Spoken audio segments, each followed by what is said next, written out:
Aren't you cold? It's the middle of winter. I'm slowly dying on the inside.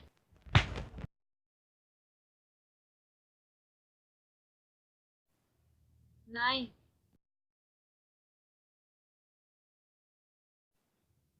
Vennligst abonnere.